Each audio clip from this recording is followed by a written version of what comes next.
এদিকে আজকের সবচেয়ে বড় খবর, ইসরায়েলে একের পর এক শক্তিশালী মিসাইল হামলা, পালানোর পথ খুঁজছে ইহুদিরা।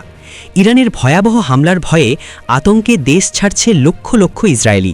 থাকছে বিস্তারিত প্রতিবেদনে। ইরান যুদ্ধ নিয়ে বেকায়দায় পড়েছে ডোনাল্ড ট্রাম্প। এখন তিনি তার অহংকার ছেড়ে পুতিনের পা ধরছে, রীতিমতো বলছে যে এই যুদ্ধ তুমি মধ্যস্থতা করে দাও।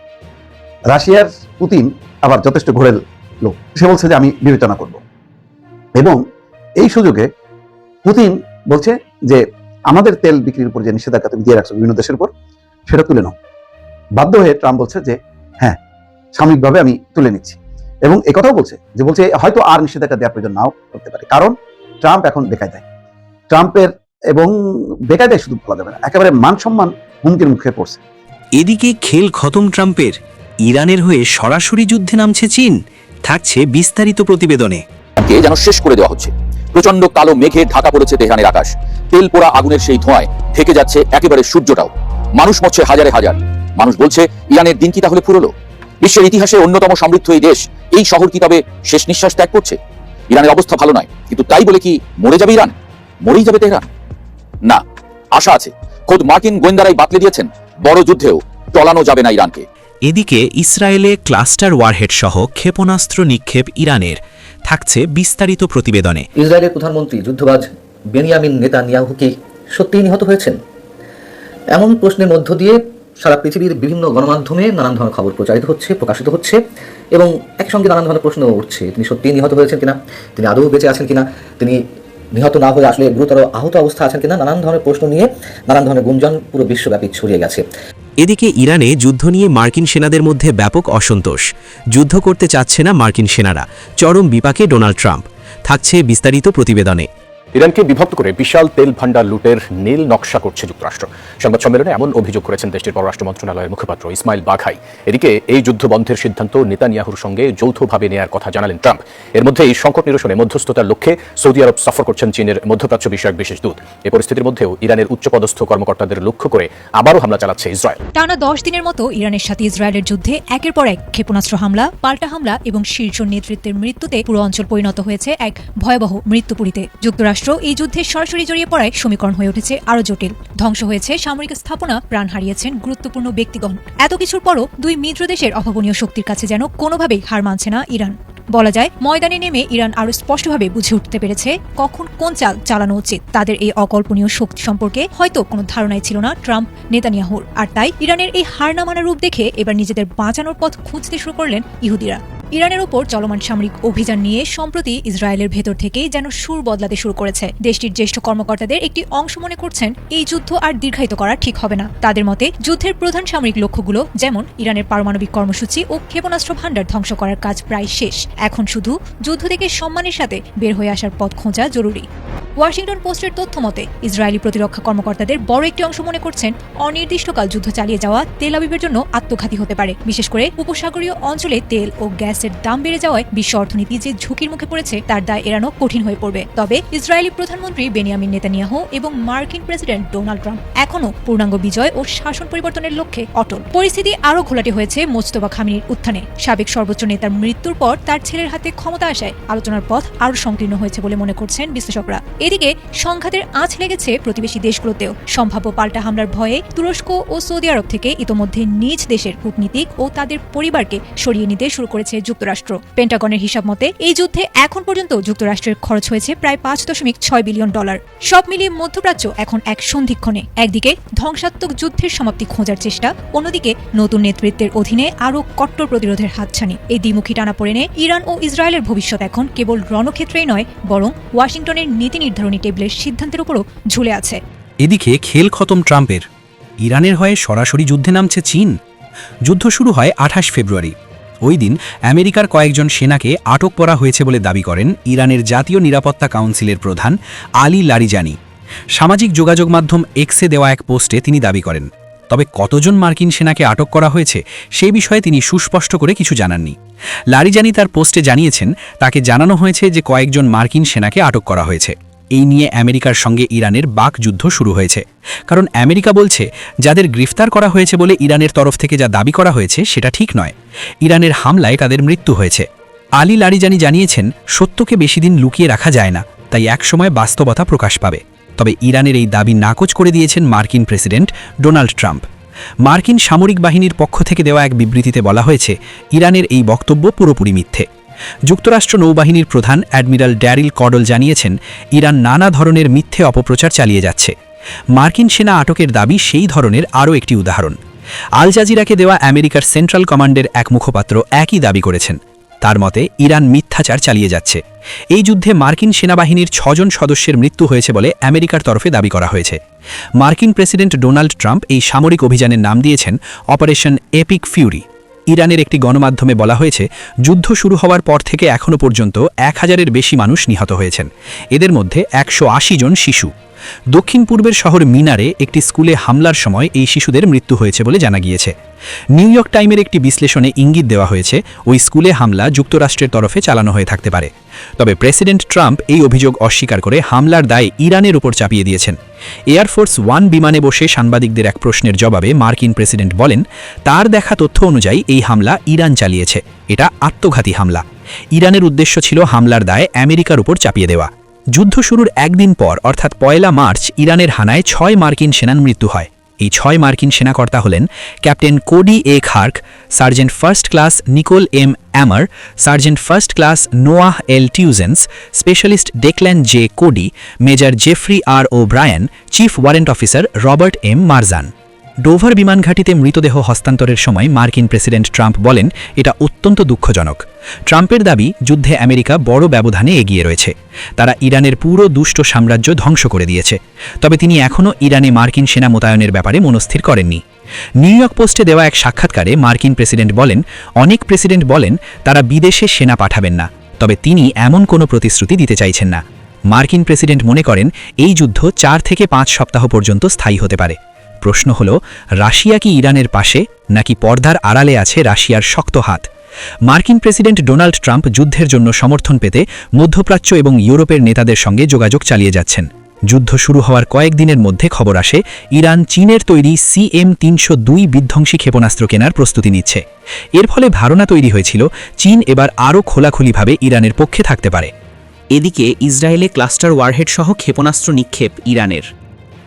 ইরান ইসরায়েলি লক্ষ্যবস্তুতে প্রতিশোধমূলক ক্ষেপণাস্ত্র হামলার 28তম তরঙ্গ পরিচালনা করেছে, যা বিভিন্ন দিক থেকে সবচেয়ে ভারী হামলাগুলোর একটি হিসেবে বিবেচিত হচ্ছে।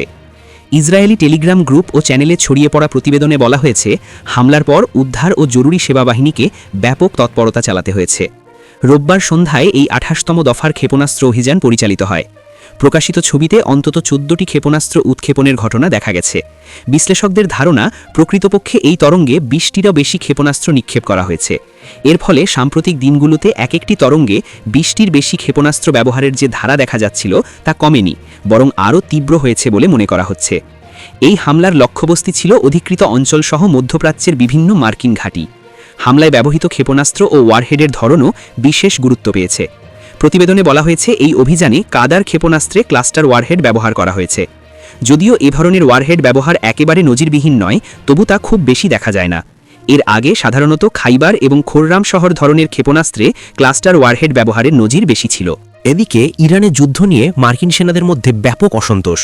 যুদ্ধ করতে চাচ্ছে না মার্কিন সেনারা, চরম বিপাকে ডোনাল্ড ট্রাম্প। ইরানের সাথে চলমান উত্তেজনার প্রেক্ষাপটে মার্কিন সেনাবাহিনীতে যুদ্ধের বিরোধিতা ক্রমশ বাড়ছে বলে খবর পাওয়া গেছে।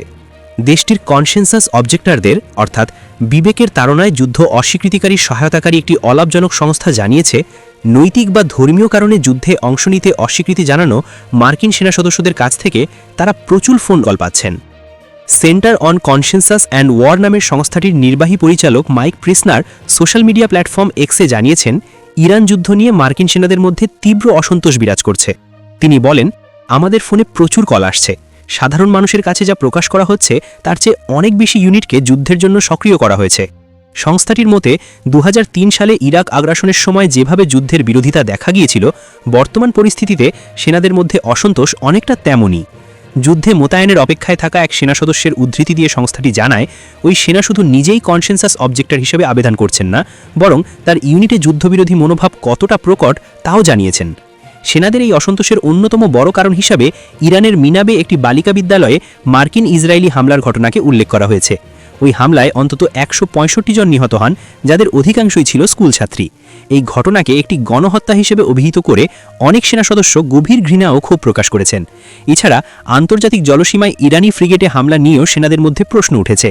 এদিকে পরিস্থিতি এমন পর্যায়ে পৌঁছেছে যে মার্কিন প্রশাসনের পক্ষ থেকে বাধ্যতামূলক সামরিক সেবা বা ড্রাফট পুনরায় চালু করার সম্ভাবনাও উড়িয়ে দেওয়া হচ্ছে না। হোয়াইট হাউসের press secretary Karoline Leavitt Fox নিউজের সাথে এক সাক্ষাৎকারে বিষয়টি পুরোপুরি নাকচ করেননি। সর্বশেষ 1972 সালে ভিয়েতনাম যুদ্ধের সময় যুক্তরাষ্ট্রে বাধ্যতামূলক ড্রাফট কার্যকর ছিল। যদিও মার্কিন প্রশাসন বালিকা বিদ্যালয়ে হামলার দায় অস্বীকার করছে এবং ডোনাল্ড ট্রাম্প এর জন্য ইরানকেই দায়ী করেছেন, তবুও আন্তর্জাতিক বিভিন্ন প্রতিবেদন এবং ভিডিও ফুটেজে হামলার পেছনে যুক্তরাষ্ট্রের সংশ্লিষ্টতার প্রমাণ পাওয়া গেছে বলে দাবি করা হচ্ছে। ইরান যুদ্ধ নিয়ে বেকায়দায় পড়েছে ডোনাল্ড ট্রাম্প। এখন তিনি তার অহংকার ছেড়ে পুতিনের পা ধরছে, রীতিমতো বলছে যে এই যুদ্ধ তুমি মধ্যস্থতা করে দাও। রাশিয়ার পুতিন আবার যথেষ্ট ঘোরেল লোক, সে বলছে যে আমি বিবেচনা করব, এবং এই সুযোগে পুতিন বলছে যে আমাদের তেল বিক্রির উপর যে নিষেধাজ্ঞা তুমি দিয়ে রাখছো বিভিন্ন দেশের উপর, সেটা তুলে নাও। বাধ্য হয়ে ট্রাম্প বলছে যে হ্যাঁ, সাময়িকভাবে আমি তুলে নিচ্ছি, এবং একথাও বলছে যে হয়তো আর নিষেধাজ্ঞা দেওয়ার প্রয়োজন নাও করতে পারে, কারণ ট্রাম্প এখন বেকায়দায়। ট্রাম্পের এবং বেকায়দায় শুধু বলা যাবে না, একেবারে মান সম্মান হুমকির মুখে পড়ছে। পুতিন বাঁচাতে পারে, পুতিনের সাথে যেহেতু ইরানের ভালো সম্পর্ক, পুতিন যদি ইরানকে অনুরোধ করে ইরান শুনবে, আর ইরান যদি রাশিয়ার কথা শোনে তাহলে বেঁচে যায় ডোনাল্ড ট্রাম্প। ডোনাল্ড ট্রাম্প এখন বলতে গেলে মাইনকা চিপার মধ্যে পড়ছে।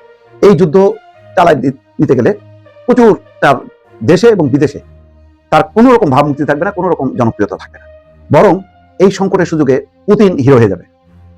তো আবার ট্রাম্পের সাথে কথা হয়েছে, ট্রাম্প নিজে টেলিফোন করছে পুতিনকে, এবং রয়টার্স একটা রিপোর্ট প্রকাশ করেছে যে ইরান যুদ্ধ নিয়ে ট্রাম্প পুতিনের মধ্যে টেলিফোনে কি কথা হলো, সব কথা বিস্তারিত প্রকাশ হয়নি, তবে বিভিন্ন সূত্র দিয়ে তারা বলছে যে ট্রাম্প বলেছে যদি ইউক্রেন যুদ্ধ তুমি শেষ করো, দ্রুত শেষ করো, তাহলে অনেক সংকট মুক্ত হয়ে যায়। অর্থাৎ আমেরিকা রাশিয়ার উপরে যে নিষেধাজ্ঞা দিয়েছে পশ্চিমারা বা আমেরিকা, সেই নিষেধাজ্ঞা তারা প্রত্যাহার করতে পারে, প্রত্যাহার করলে জিনিসটা স্বাভাবিক হবে, এবং একই সঙ্গে ইরানের সাথে আলোচনা করতে বলছে যে এই যুদ্ধটা থামানোর ব্যাপারে তুমি কথা বলো। তো সেই কারণেই ট্রাম্প আশাবাদী যে যুদ্ধ তাড়াতাড়ি থেমে যাবে। পুতিন হয়তো দু একদিনের মধ্যেই কথা বলবে, এবং পুতিন সতর্ক করছে যে হরমুজ প্রণালী বন্ধ হয়ে যাচ্ছে, এবং এতে সারা বিশ্বে একটা জ্বালানি সংকট তীব্র হবে, এবং এই ক্ষতি কেউ মোকাবেলা করতে পারবে না। অন্যদিকে রাশিয়ার উপরেও যেহেতু নিষেধাজ্ঞা আছে, রাশিয়ার তেল বিক্রি করতে পারছে না, তখন ট্রাম্প দ্রুত গতিতে বলছে যে দু একদিনের মধ্যেই এই নিষেধাজ্ঞা প্রত্যাহার করা হবে, সাময়িকভাবে অন্তত ভারতের মতন দেশ যাতে রাশিয়ার তেল কিনতে পারে, এবং অন্যান্য দেশ হয়তো সেই সুবিধা পাবে। অর্থাৎ পুতিনও এখন চাবি ঘোরাচ্ছে যে আমাকে সাইজ করতে গেছিলাম, এখন আমি উল্টা সাইজ করতেছি। এখন বরং বিশ্ব নেতার পর্যায়ে পুতিন এখন আলোচনা করে ইরানকে থামানোর চেষ্টা করবে যে যা হয়েছে হয়েছে, তুমি যুদ্ধ বন্ধ করো, তখন হয়তো আমেরিকা রাজি হবে। এরকম একটা মধ্যস্থতার একটা প্রস্তাব দেওয়া হয়েছে, এটা মোটামুটি নিশ্চিত। পুতিন এই বিষয়ে বলছে যে তাই সক্রিয়ভাবে বিবেচনা করবে, ফলে সে একটু দম নিচ্ছে, তারও যে একটা গুরুত্ব আছে এখন এটা বোঝা গেল পরিষ্কার। কারণ এই বছরের মধ্যে এই প্রথম ট্রাম্প পুতিনকে ফোন করছে এবং 1 ঘন্টা ধরে ইরান ইস্যু নিয়ে কথা বলছে। তার মধ্যে আসছে ইউক্রেনের সাথে যুদ্ধ, সেই যুদ্ধটা থামালে সংকট আরো কমে যায় বিশ্বে, সে কথাও ট্রাম্প বলছে। মোট কথা তার যে আগে হুম্বিতম্বির যেই আচরণ ছিল, সেই হুম্বিতম্বিগুলি কমে গিয়ে বলা যায় পুতিনের পা ধরতেছে যে আল্লাহর হস্তে ইরানকে তুমি থামাও, ইরানকে থামালে আমি সম্মানজনকভাবে এই যুদ্ধ থেকে চলে যেতে। হয়তো সেই আলোচনাটাই হয়েছে, রয়টার্স সহ অন্যান্য আন্তর্জাতিক গণমাধ্যম সেই ইঙ্গিতই দিয়েছে। দর্শক, ইরানকে যেন শেষ করে দেওয়া হচ্ছে। প্রচন্ড কালো মেঘে ঢাকা পড়েছে তেহরানের আকাশ, তেল পোড়া আগুনের সেই ধোঁয়ায় ঢেকে যাচ্ছে একেবারে সূর্যটাও। মানুষ মরছে হাজারে হাজার। মানুষ বলছে ইরানের দিন কি তাহলে ফুরলো? বিশ্বের ইতিহাসে অন্যতম সমৃদ্ধ এই দেশ, এই শহর কি তবে শেষ নিঃশ্বাস ত্যাগ করছে? ইরানের অবস্থা ভালো নয়, কিন্তু তাই বলে কি মরে যাবে ইরান? মরেই যাবে তেহরান? না, আশা আছে।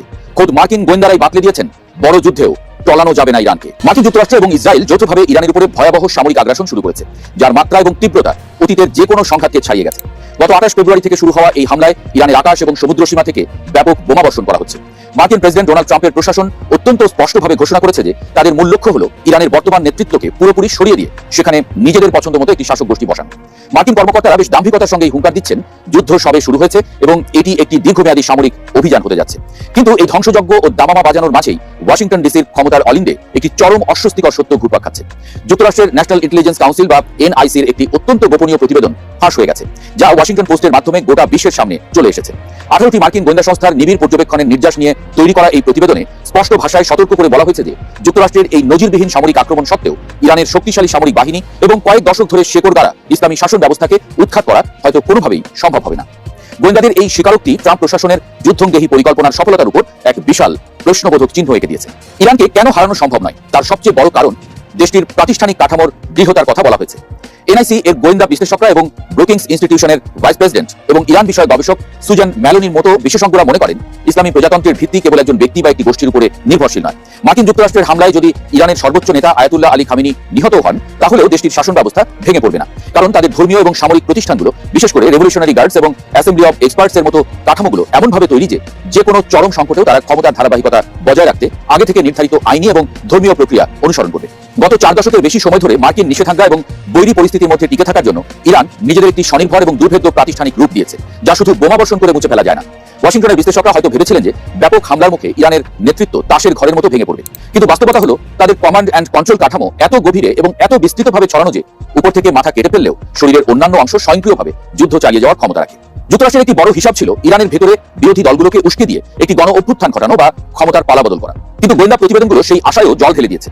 নিউ ইয়র্ক টাইমস এবং ওয়াল স্ট্রিট জার্নালের মতো শীর্ষস্থানীয় গণমাধ্যমগুলো মার্কিন গোয়েন্দাদের সংশয়ের কথা প্রকাশ করে জানিয়েছেন যে ইরানের বিরোধী পক্ষগুলো চরমভাবে বিভক্ত এবং অসংগঠিত। দেশটিতে এমন কোনো শক্তিশালী এবং ঐক্যবদ্ধ বিরোধী শক্তি নেই যারা বর্তমান সরকারের পতন ঘটিয়ে দেশের নিয়ন্ত্রণ নিজেদের হাতে তুলে নিতে পারে। দীর্ঘদিনের নির্বাচিত বিরোধী নেতারা দেশের ভেতরে সাধারণ মানুষের কাছ থেকে অনেকটাই বিচ্ছিন্ন। ফলে যুক্তরাষ্ট্র যদি আকাশপথে হামলা চালিয়ে ইরানের সামরিক অবকাঠামো ধ্বংস করে দেয়, তবুও মাটিতে এমন কোনো বিকল্প রাজনৈতিক শক্তি নেই যারা ক্ষমতা গ্রহণ করতে পারবে। অবশ্য এনআইসির এই গোপন প্রতিবেদনে কিছু ফাঁকও আছে। যেমন যুক্তরাষ্ট্র যদি ইরানের সরাসরি স্থলসেনা পাঠায় অথবা দেশটির কুর্দি বা অন্যান্য সংখ্যালঘু জনগোষ্ঠীকে সশস্ত্র বিদ্রোহে উস্কে দেয়, তবে পরিস্থিতি কি দাঁড়াবে তা হয়তো পুরোপুরি বিশ্লেষণ করা হয়নি। কিন্তু ইতিহাস সাক্ষী, আফগানিস্তান বা ইরাকে স্থলসেনা পাঠিয়ে যুক্তরাষ্ট্রের যে করুণ পরিণতি হয়েছিল, ইরানের বিশাল এবং দুর্গম পাহাড়ি ভূখণ্ডে সেই পরিণতি আরো ভয়াবহ হতে পারে। উল্টো বিদেশি আগ্রাসনের মুখে ইরানের সাধারণ মানুষ জাতীয়তাবাদের মন্ত্রে উজ্জীবিত হয়ে বহিরাগত শত্রুর বিরুদ্ধে আরো ঐক্যবদ্ধ হয়ে লড়তে পারে। যুদ্ধ এখন আর কেবল ইরানের ভৌগোলিক সীমানায় আটকে নেই এবং ইরানও চুপ করে বসে মার খাচ্ছে না। সংঘাত অত্যন্ত দ্রুতগতিতে নিয়ন্ত্রণের বাইরে চলে যাচ্ছে। এটি পূর্ব দিকে ব্যাপকভাবে ছড়িয়ে পড়েছে, যেখানে ভারত মহাসাগরে রীতিমতো সাবমেরিন যুদ্ধ শুরু হয়ে গেছে। অন্যদিকে পশ্চিম দিকে এই সংঘাতের রেশ এবং বিধ্বংসী ক্ষেপণাস্ত্র যুদ্ধ ন্যাটো সদস্য দেশ তুরস্কের সীমান্ত পর্যন্ত পৌঁছে গেছে।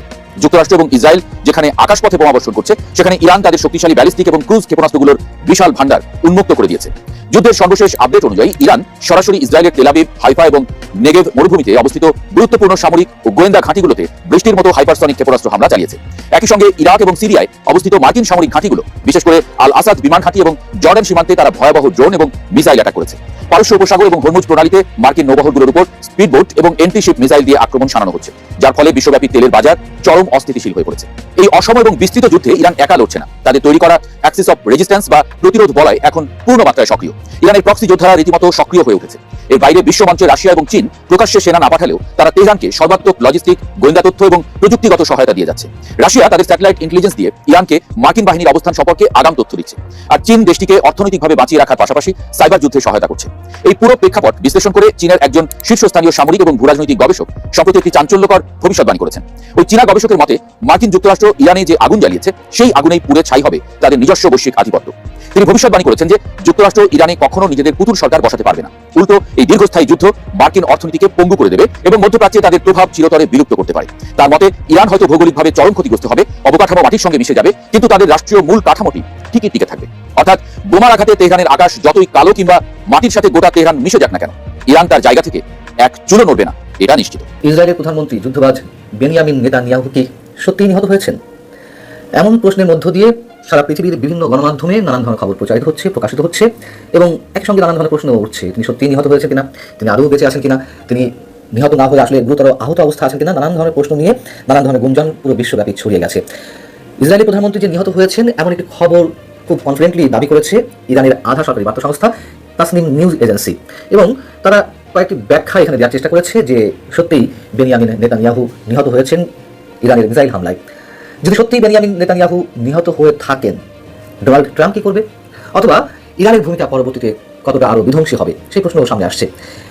ইরানের আধা সরকারি বার্তা সংস্থা তাসনিম নিউজ যেই পয়েন্টগুলো উল্লেখ করেছে তার নিহত হওয়ার সপক্ষে যেগুলো দাবি করেছে, তার মধ্যে এখানে প্রথমেই বলা হচ্ছে যে প্রায় 3 দিন ধরে নেতানিয়াহুকে ব্যক্তিগত কোনো চ্যানেলে দেখা যাচ্ছে না, তার কোনো ভিডিও পাওয়া যাচ্ছে না, এমনকি 4 দিন ধরে তার কোনো ছবিও প্রকাশিত হচ্ছে না। এরপর তার নামে যেসব বক্তব্য আসতো ইসরায়েল সরকারের পক্ষ থেকে, তেমন কোনো প্রেস বিজ্ঞপ্তিও আসছে না। দ্বিতীয়ত যে কারণটি এখানে উল্লেখ করা হয়েছে যে এর আগে সাধারণত প্রতিদিন অন্তত 3টি ভিডিও বার্তা বেনিয়ামিন নেতানিয়াহু তার ব্যক্তিগত সোশ্যাল মিডিয়ার অ্যাকাউন্ট থেকে প্রকাশ করতেন, কিন্তু টানা 3 দিন ধরে তার সোশ্যাল অ্যাকাউন্ট থেকেও এই ধরনের কোনো ভিডিও বার্তা আসছে না। তৃতীয়ত বেশ কিছু হিব্রু সংবাদ মাধ্যম জানাচ্ছে যে 8 মার্চ থেকে নেতানিয়াহুর বাসভবনের নিরাপত্তা কয়েক গুণ বৃদ্ধি করা হয়েছে। বিশেষ করে আত্মঘাতী ড্রোন হামলা ঠেকাতে সেখানে সর্বোচ্চ সতর্ক ব্যবস্থা নেওয়া হয়েছে, এবং এই যে মাত্রাতিরিক্ত সতর্ক ব্যবস্থা এর মধ্য দিয়েও আবার বেশ রহস্য ছড়িয়ে পড়েছে। 4 নম্বর পয়েন্ট যেটি উল্লেখ করা হয়েছে তাসনিম নিউজে, সেটি হচ্ছে যে ডোনাল্ড ট্রাম্পের জামাতা জ্যারেড কুশনার এবং বিশেষ দূত স্টিভ উইটকফের মঙ্গলবার ইসরায়েল সফরে যাওয়ার কথা ছিল, এবং খুব স্বাভাবিকভাবেই বেনিয়ামিন নেতানিয়াহুর সঙ্গে তাদের সাক্ষাৎ করার কথা ছিল। যুদ্ধের বিষয়ে নিশ্চয়ই নানান ধরনের কথাবার্তা তাদের মধ্যে হওয়ার কথা ছিল, কিন্তু ট্রাম্পের জামাতা জ্যারেড কুশনার এবং বিশেষ দূত স্টিভ উইটকফের এই সফর হঠাৎ করেই স্থগিত করা হয়েছে। ধারণা করা হচ্ছে যে বেনিয়ামিন নেতানিয়াহুর মৃত্যুর খবরটি তারা পেয়েছে, নিশ্চিত হয়েছে, এই কারণেই আপাতত ইসরায়েল সফর স্থগিত করা হয়েছে। 5 নম্বর যেটি বলা হচ্ছে যে একটি সংবাদ প্রতিবেদনে প্রকাশ করা হয়েছে বেনিয়ামিন নেতানিয়াহুর সঙ্গে ফরাসি প্রেসিডেন্ট ইমানুয়েল ম্যাক্রোর সঙ্গে একটি ফোন আলাপের বিষয়। তবে সেই সংবাদে ফোন আলাপটি আসলে কবের তার সুনির্দিষ্ট কোনো তারিখ উল্লেখ করা হয়নি, এবং যে মনে করা হচ্ছে যে এটি একটি মানুষকে চোখে ধোঁয়া দেওয়ার মতো নিউজ, এটি সেভাবেই প্রকাশিত হয়েছে, এবং সেখানে শুধু আলোচনার লিখিত ভাষ্য প্রকাশ করা হয়েছে, কোনো সুনির্দিষ্ট তারিখ সেখানে প্রকাশ করা